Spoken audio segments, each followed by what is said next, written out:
Hi guys, and welcome back to the Music by Mads podcast. Today we're back with another, I don't know why I pronounced it like that, with another really great album review. I feel like that's very self-boasting about, boasting of me, to say it's another great one, but hopefully you like it. It's a good album. I'm very excited to talk about it. I was listening to it again earlier today, when I was before I filmed, and when I was getting ready. So without any further ado, it's time for Kiss All the Time, Disco Occasionally. Before we actually get into the review, I want to see what team you guys are on. I want to know what team you guys are on, whether you're Team Kissco or Catdo. And I'll put them on the screen so you can see what I mean. But for the acronym of the album, I'm fully Team Kissco because I like the pun of it. I feel like it fits the album very well, but some people are vehemently Catdo, which is K-A-T-T-D-O, so Kiss All the Time, Disco Occasionally. But I'm full on Kissco, so I'm gonna put a poll on, at least on Spotify, or I'll figure out a way to do it on YouTube. Maybe it'll be like this comment if you're team whatever, or like this comment if you're this team. So we'll see. Instagram should be fun. We'll have there's easy poll options on Instagram, so that'll be easy and fun. So now actually we'll talk about the album. I've got no announcements for this week, so yeah, we just get to talk about the album, which is fantastic. I loved this album. I thought it was really fun. Yeah, not to spoil my final thoughts, but here we go. Very first, we've got the lead single from this album, which is Aperture. That was the very first song that he put out for the album. It was the single, and it's track 1 on the album. I thought this one was super interesting the very first time I heard it. I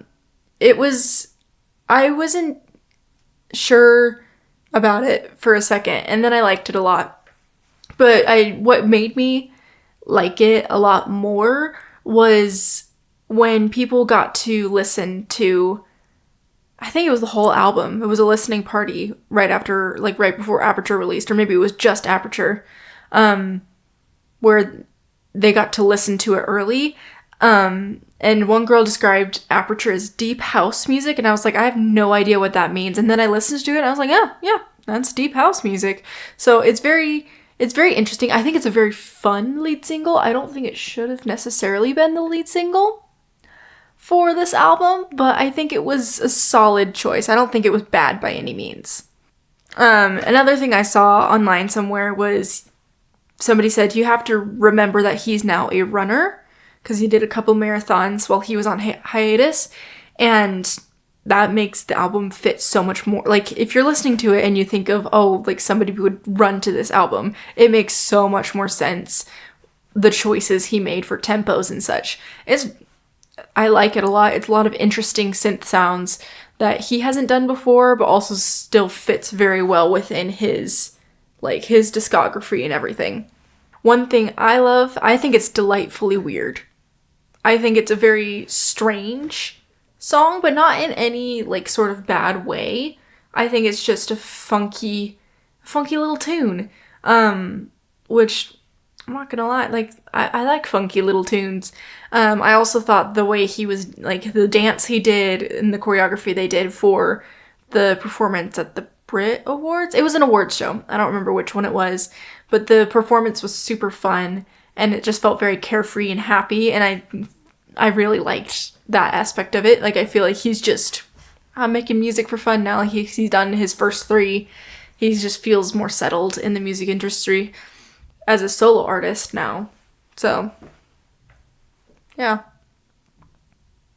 This is also, I wanted to highlight, this is the longest song on the album, which might cause some problems for people. People might be not be able to hang with the rest of the album because they gave up on Aperture, since it's a little weirder. But but it's been out for a while now, so I think people are past that point if they want to continue to listen to the album, you know? Like, it's not that much of a problem. Yeah. I feel like when I talk about lead singles for albums, it's a little harder because I feel like I've already given thoughts on them. But I feel like I covered that sufficiently. If you guys have more questions for me in the comments, I'll answer them, obviously. Yeah. Aperture. There it is. Oh, I forgot to tell you guys. So you might have noticed if you're watching the video, but for my video viewers, I want to make it a little more interesting. We'll eventually have a background again, but I'm going to work on some more visual, like, graphics on the screen. So each time, like specifically for album reviews, each song will have its own little graphic and leading into the next one. So you saw that with Aperture. And here we go with American Girls. Here's the next one. I had heard snippets online of this one while I was trying to avoid spoilers, but you know, you can't avoid everything, which is just fine. But I heard it. It started way differently than I expected based on what I had heard. I liked the piano. It was very interesting. It shifted very quickly away from the piano, so it was kind of a red herring a little bit. I can see why it's trending. It's quite nice.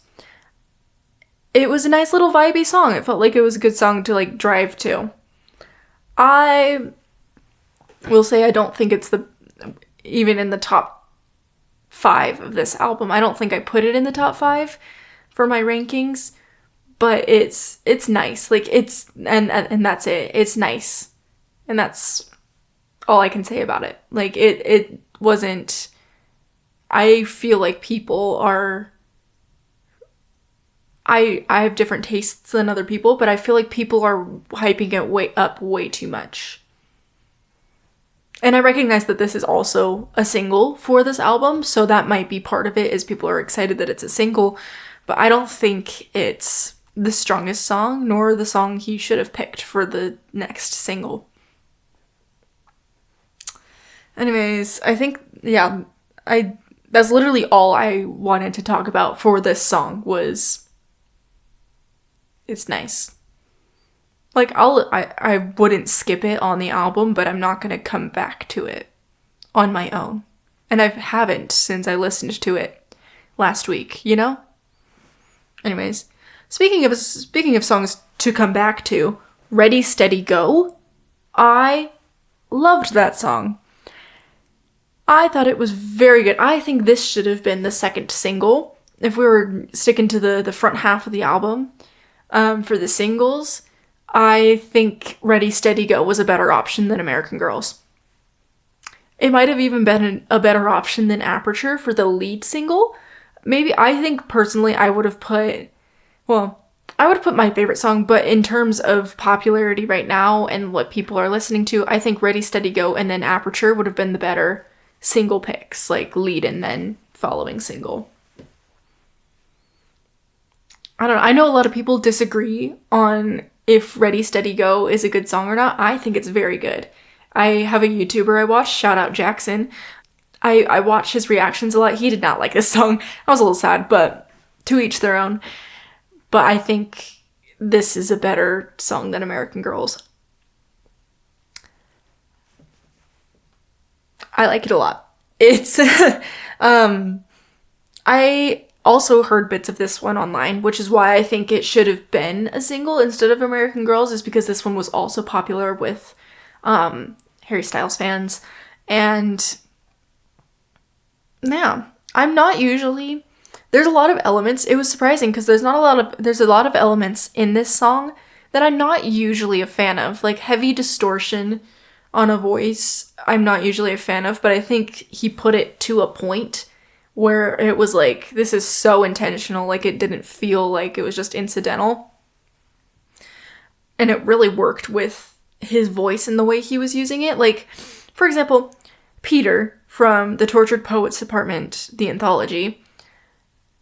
I think I just said apartment on accident. The Tortured Poets Department Deparchment.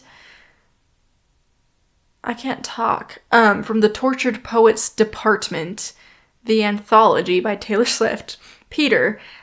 She's got some distortion that she uses on her voice, and that's the only part of that song I don't like. Because it seems incidental and like she just blew her mic out each time she was singing, instead of it sounding intentional like it does in Ready, Steady, Go. And those are two very different songs, but people, I feel like, are leaning into the distortion occasionally on vocals that I'm not a fan of. Like, Somber does a lot on his vocals, and I'm not a fan of it when he does it. I have a couple of his songs that I like, but I'm not a fan of heavy distortion, aside from Ready, Steady, Go, because I feel like it's getting to a point where it's so distorted, it's a sound that they're going for, instead of just like, oh, we want to put some distortion on the voice, you know? And that's like another stylistic thing that I'm nitpicking, so it's not that big of a deal, but it's just not my favorite. It's just not my favorite. Wow, I sound like the one of my listeners. It's really the journey that you like. Ugh. Anyways. Yeah. Now I'm going to have Ready, Steady, Go stuck in my head. Each time I go through a song, I'm going to have each song stuck in my head. Especially my favorite ones, because there's a few that I'm like, yes, it's amazing. But I'm going to have Ready, Steady, Go stuck in my head for a little bit.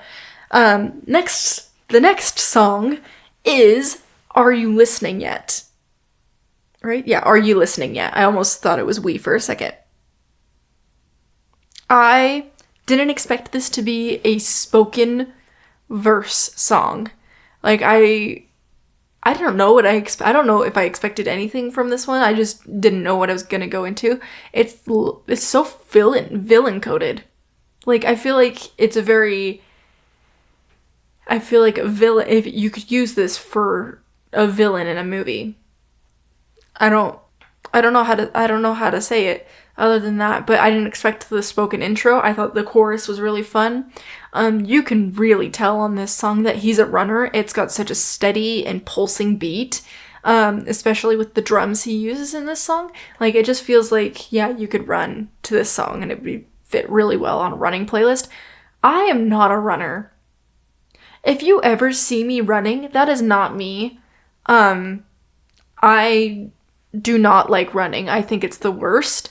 I will walk anywhere. I will take long walks, fast walks. I'll even speed walk places. Running, awful. Hate it so much. I will never run for fun in my entire life. I hate it with a burning passion. So if you see me running, that's not me. That's a doppelganger or a clone that they made like running. It's not me. Just to get that out there. It is not me. If I'm like running from something, like if I'm in danger, I'm gonna run, obviously. Like, I'm not stupid, but for fun, no. If I'm running of my own volition, it's not me. I completely lost my train of thought in there. Oh, the whistling at the end. So he had like this, like, la la la la la. That was bad, and I'm really sorry. But he did this like little this la la la line, and then he whistled over it in another iteration of it, which I thought was a very fun choice. It was just like, it just was nice. It fit really well. It was like an interesting break in what the sound had been for the entire song, since it was towards the end. This whole song had a very specific vibe that I couldn't really figure out. Like, I felt like I couldn't put my finger on what it was, and I don't even remember what I was even thinking it felt like, so I don't know. Anyways, next song is Taste Back. The intro. Again, to say this, I said it last episode, but when I am reacting to albums, a lot of the time I am writing this on my first listen. I am writing my outlines and my thoughts on my first listen, so obviously some things come in from later listens, later thoughts I had after listening, but a lot of it is just my very, very first impression. And this doesn't even reflect how I usually think about music. I am a strong believer in you need to listen to an album twice to fully digest what it's about, and even then you might need more listens than that. But a first listen isn't always the best, but in terms of a reaction to something, you kind of need to do your first listen. So I have more nuanced thoughts that now that I've listened to the full album multiple times, but most of the ones I've written down for today are very first listen thoughts. That being said, why I preface this is because the first impression I had of Tasteback was that it sounds like an American, sounds like an Imagine Dragons intro, which isn't a bad thing. Like, I enjoy a good, I like the instrumentals, of especially early Imagine Dragons stuff, like, Smoke and Mirrors is what came to mind for this one, but It did remind me of Imagine Dragons, and a couple of them on here did. I think I wrote it down a few times, and I will say it each time. It's just eerily similar, and it was very Smoke and Mirrors of him to do. It was nice. I didn't mind it at all. He's also still at the bakery in his mind. I think he talked about pastries or something, which on first listen you don't fully grasp what a song is about most of the time. Especially when you're not using lyrics. No, I used lyrics. That's probably why I caught the pastry line. I serve. What do you do at the bakery? I serve. Terrible English accent on my part, but he's still at the bakery in his mind. This one was interesting. It was very petty of him once I realized what was going on in that, where it's like, did you get your taste back, or do you just need a little love? Like, did you realize you were wrong, or are you just lonely? And I'm an option that you know of. So, very petty of him. I like that theming. I thought it was very, very nice. I also feel like this one was very well intended for runners.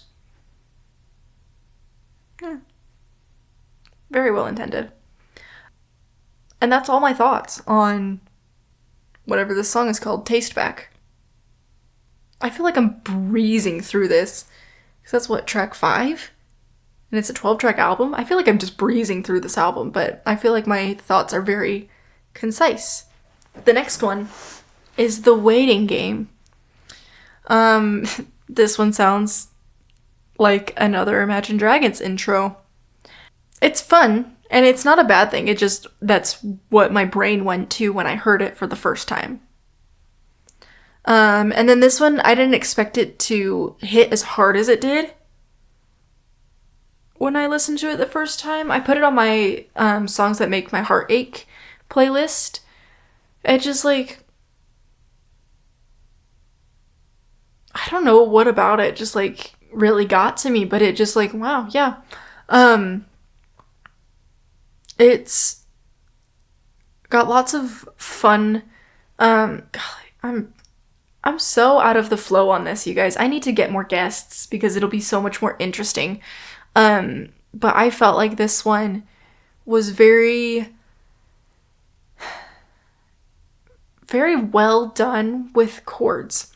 It had a lot of borrowed chords, and it had a lot of just very nice, it was just a nice chord progression. It was different. And that's really the only way I feel like I can describe it. It's just, it was different and it was refreshing. I think that sums it up. Different and refreshing for The Waiting Game. Yeah. The next song. So up next is Season 2 Weight Loss. I couldn't decide if I liked this song or not.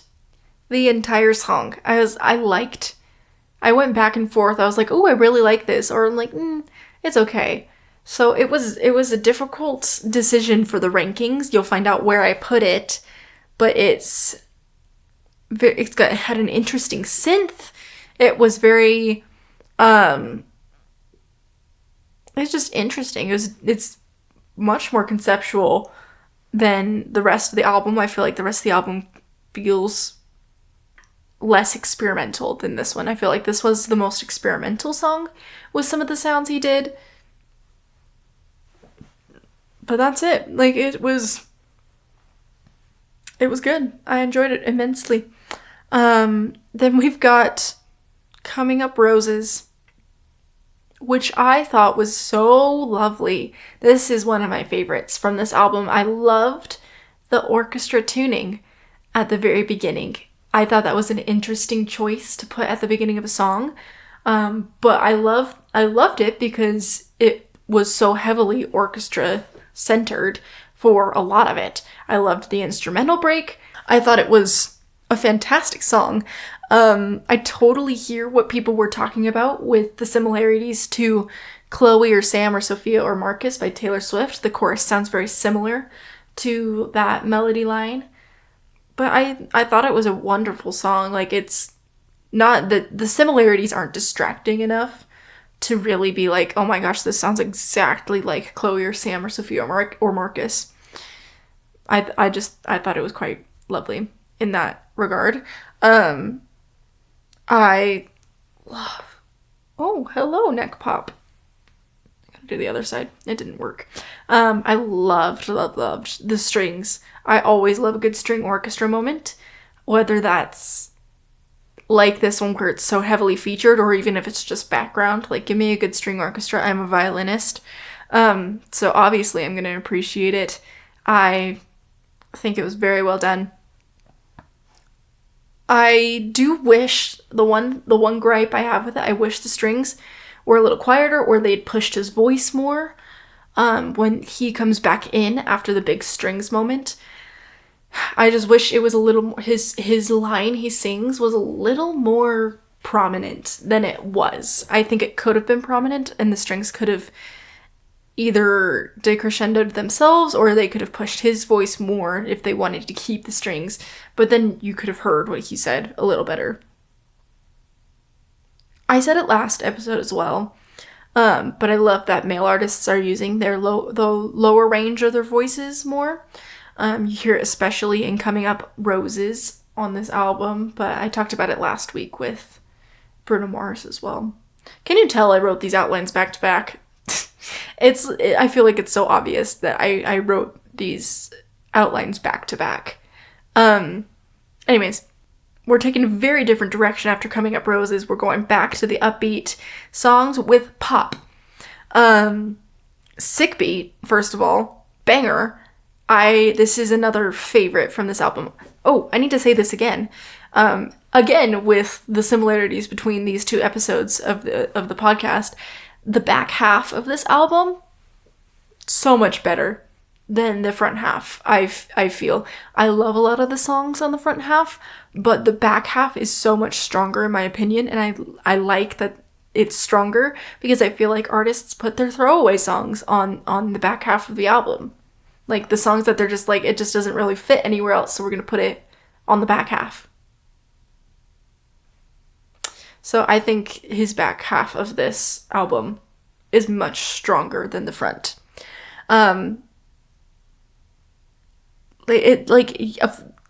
make us wait for it when they do this, and it makes it so much more satisfying to listen to the full album. Not that it needs to be about gratification, but I think it making us wait for good songs makes an album so much more worth listening, and people will listen to a full album much more frequently if they have a strong song order or bangers on the back half of the album. I love how saturated every single upbeat song he does feels on this album. Like, it just feels very full in the sound, and but almost too much, but in a good way. Yeah, that's a roundabout way to describe it. But I think it's not overbearing, but it like permeates your brain. Like, it just gets right in there. Like, the bass on all of these tracks, the bass on this whole album, I felt like my skull rattling. Like, my little brain up there is just rattling around in my head because this bass is just like takes over your entire listening, but it's still so well balanced with everything else in each song. Banger. I love a good 12/8 song with lots of triplets and like that feel. So good. So amazing. There you have it. And now we're on to my, sorry to spoil it, but to my, literally my favorite track on the album, Dance No More. Yeah, I had to make sure that was the right song. Funky bass, I love. Banger. Why is no one talking about this song? Why? I feel like nobody has used it on social media, and obviously I have been actively avoiding spoilers prior to listening to the album, but I feel like nobody is talking about Dance No More. And it's a crime, people. It's so good. It's so slept on. It's such a funky... This is the disco occasionally in the album. Like, everything else is very much themed with running, with love, with, like, kiss all the time. I feel like is so prominent. This is the disco occasionally, and I feel like people are missing out on it because who knows why. It's also one of the shortest tracks on the album, Criminal. Why do artists put some of their best songs, why do they make some of their best songs some of their shortest? It's disgusting. It's the worst ever. He ate with this track. Like, he absolutely ate with this track. It's so much more disco than everything else on the album. This is the disco occasionally. It's a fantastic disco bridge. The bass lick getting back into the chorus, gorgeous, stunning.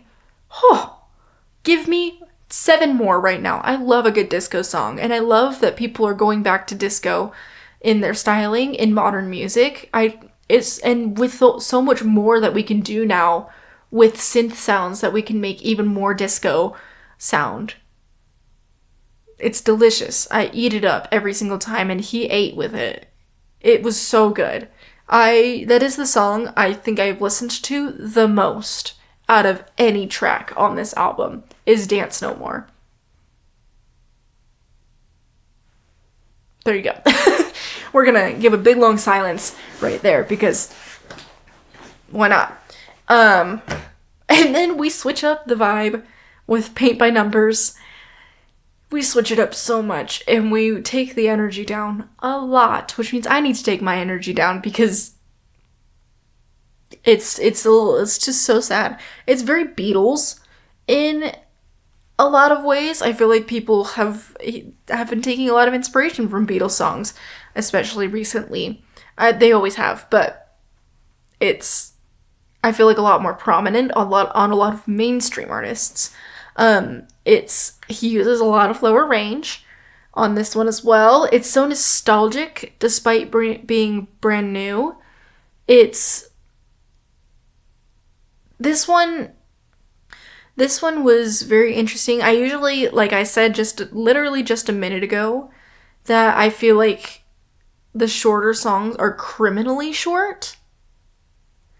But this one needed to be a shorter song. I feel like it would have dragged way too much if it was longer. Like, it just didn't need to be longer than it was. It's quite lovely. It's very slow. I wouldn't put it towards the top just because I felt like with this album I preferred the more upbeat songs, but I liked it a lot. It was nice. It was a very emotional track. I feel like the slow tracks feel a lot more emotional than when you have emotional fast songs, which is fine. Like, it's great. Yeah. Then we had, finally, we're already to the last song on the album. We had Carla's song, which I felt like was such a closer. The synth was delightfully aggressive. It was a good song as a closer, and in general, it's not a banger, but it's wonderful. Like, I can't quite think of the right word to describe it like banger, but it's just not, driving enough. It's not banger status. It's different. It's a different vibe from what I would normally call a banger. I rock with it. Can't lie. I like it a lot. The drums were great. It's reminiscent of Fine Line, the song, as it's in its function as a closer, and as in the song itself. It's like Fine Line with synth. It's a very Harry Styles closer. And the outro was long, but it doesn't feel so long because there's something going on that's new and different, or they're taking away something and bringing it back. Like, there's levels to it that make it interesting throughout the whole thing. Yeah. I think that's a good way to describe it. Yeah. And just like that, we're on the final thoughts of the album. It's weird having these shorter albums and then these, yeah, it's just shorter thoughts, and I've covered it all. Like, I don't feel like I have more to say. I don't feel like I have more to say about any of them. So final thoughts. I feel like people were too unimpressed with this album. It kind of echoes what I said last week about the romantic. Like, I feel like people overreacted. Everybody was like, it's the most average album ever. But it's a solid album. Would I place it higher than Fine Line or Harry's House? No.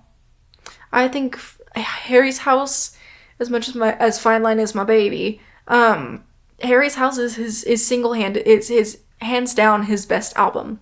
And then Fine Line, and then Kiss Co., and then Harry Styles, the self-titled album. I don't think it's his best work, but it's not bad by any means. I don't think it's mid either. I think it's above average, but it's not his best work in the grand scheme. Again, just my opinion, but that's my opinion. That's what I think. It's good. I'll be listening to it again and again. I have been listening to a lot of the songs on repeat. I've really enjoyed it. I just think as a whole, Harry's House is his best album, hands down. As much as it pains me to say it, because I think for the longest time I was like, no, Fine Line's his best album. I re-listened to Harry's House and was like, yeah, it's Harry's House. So that's okay. Let's just get right to it with the last thing we have to do for Kiss Co., which is the rankings. And I feel like each time I do an album review, it's very clear what my rankings are from the way I talk about all of them. And that's great. I'm glad you guys know. So, number 1, who would have guessed, is Dance No More. Then we've got Pop. Then I picked Coming Up Roses. Then I got Ready, Steady, Go. Then I've got Carla's song, Are You Listening Yet? Aperture, American Girls, Taste Back, The Waiting Game, and then Season 2, Weight Loss is my last one for today. Again, that ranking will change. This one, I feel, after listening more times this one, there's a couple shifts on there from what I wrote down, but again, I don't want to go through the trouble of re-ranking during an episode. Nobody needs to see that. I feel like these ones are a little more set in stone than the romantic was. It's a little more settled for what I think goes where. And there you have it. Those are my rankings. This one was really hard after the top 5 though. Like, it kind of all just evened out.